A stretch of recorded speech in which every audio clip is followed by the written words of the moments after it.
Hey guys, Chris here once again, and I'm about to give you a nice little top 5 list. And today our list is the top 5 villains of Doctor Who.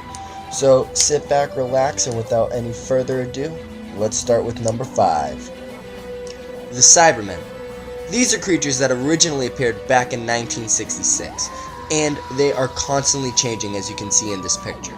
The Cybermen are human that have upgraded themselves into these fearsome beings, and they won't stop until the universe has been upgraded with them. With our world constantly becoming more and more intertwined with technology, this makes the idea that eventually the Cybermen could become a reality and we could eventually become them, makes them even more frightening. Number 4. The Weeping Angels.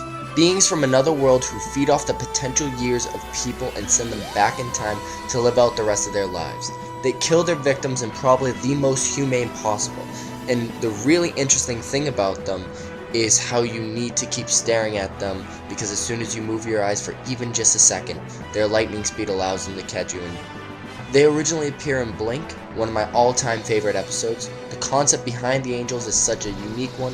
Unfortunately, Moffat has made some additional things to their characters, which I'm not so much of a fan of. Angels in Manhattan.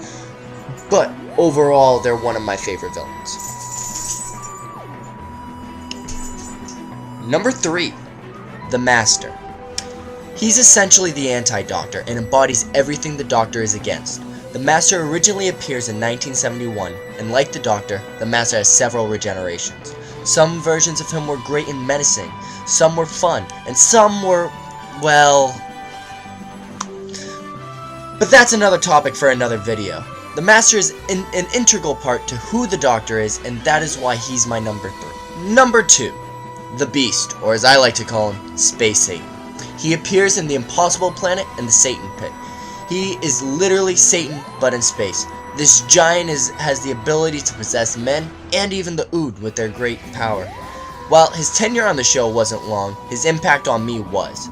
So much of whenever there's a big bad guy on the screen, like the Abandoned from the end of Torchwood Season 1, I call him like Space Satan's little brother and stuff like that. So I'll fill you guys in on all of Space Satan and his extended family, but right now we need to get to number 1. Number 1.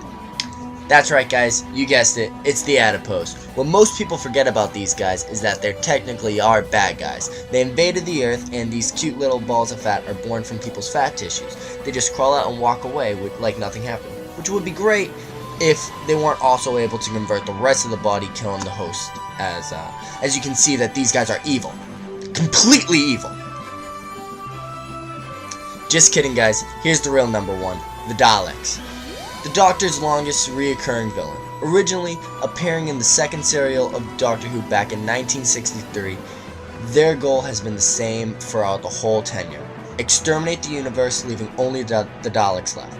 The Daleks have been a huge thorn in the Doctor's side, despite the countless times the Doctor has quote-unquote destroyed their entire race. The Daleks are easily the most recognizable thing from Doctor Who, besides the TARDIS of course. They are the deadliest of all the creatures in the Who universe, and I can't wait to keep seeing them. Well guys, that's my top 5 villains of the Doctor Who universe. If there's somebody you think should have been on the thing, or you think you disagree with where people were placed, let me know in the comment section below. Remember, of course, to comment, rate, and subscribe, and I'll see you guys next week with another Doctor Who related video.